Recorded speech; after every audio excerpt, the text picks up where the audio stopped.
Salve, salve, eu sou o Jimmy Calazans, bem-vindo ao canal Teatrando-se. Hoje o nosso assunto é teatro medieval. Vamos lá. Bom, após o massacre e a queda de Roma, a igreja tomou conta. E aí ela passou um bom tempo cuidando da vida do cidadão. O teatro foi defenestrado, ninguém gostava, eles achavam que o teatro era uma ação que desvirtuava a população.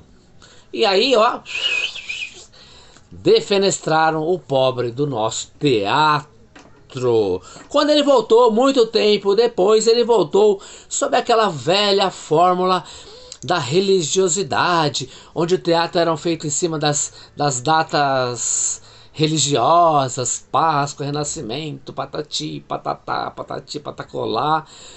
Os assuntos, eles eram todos ligados ao teocentrismo, Deus como centro de tudo. Então era um teatro religioso, ele ia nesse foco, mas graças a Deus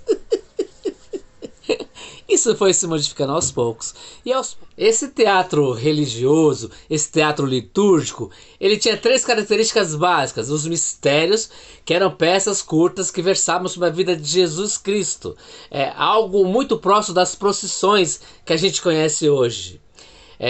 Os milagres, que eram peças feitas a partir dos milagres da Virgem Maria, ou então da vida dos santos, e tinha esse fim religioso, básico, né? E o outro eram as moralidades, onde os personagens eram alegorias, né?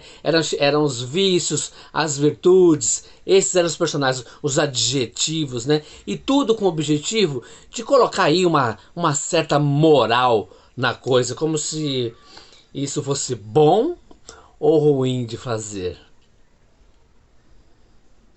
E o padre José de Anchieta trouxe esse teatro aqui, né, para o Brasil, para doutrinar, né, esse cunho moral, essas moralidades eram presentes nisso. E Gil Vicente também, na sua trilogia das barcas, ele trouxe lá um cadinho dessa moralidade em Alto da Barca do Inferno.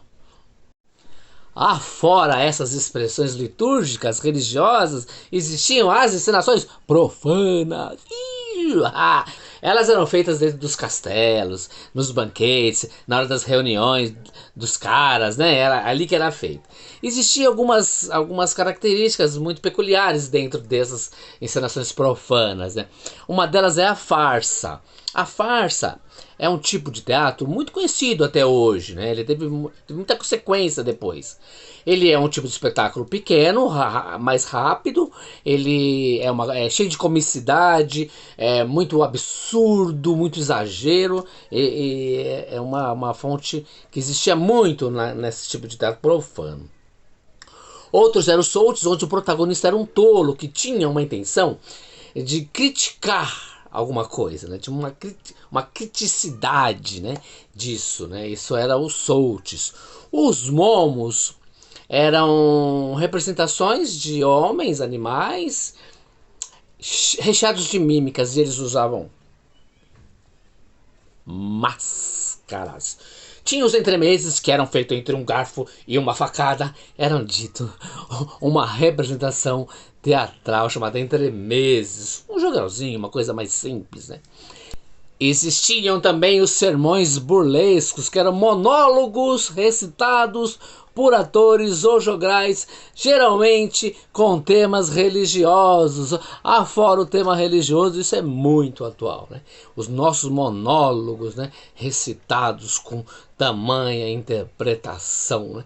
E tinha também os autos pastoris, ou também conhecidas como éclogas, que eram um diálogo entre pastores que versavam sobre a beleza da vida.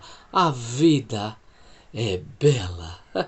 O mais legal disso tudo, do teatro medieval, é justamente essa diferença do teatro litúrgico para o teatro profano. Isso vai dar muita referência para o teatro em outras partes do mundo mais para frente, tá bom? Como as farsas que eu acabei de dizer, que ela tem aí referência muito para cá também.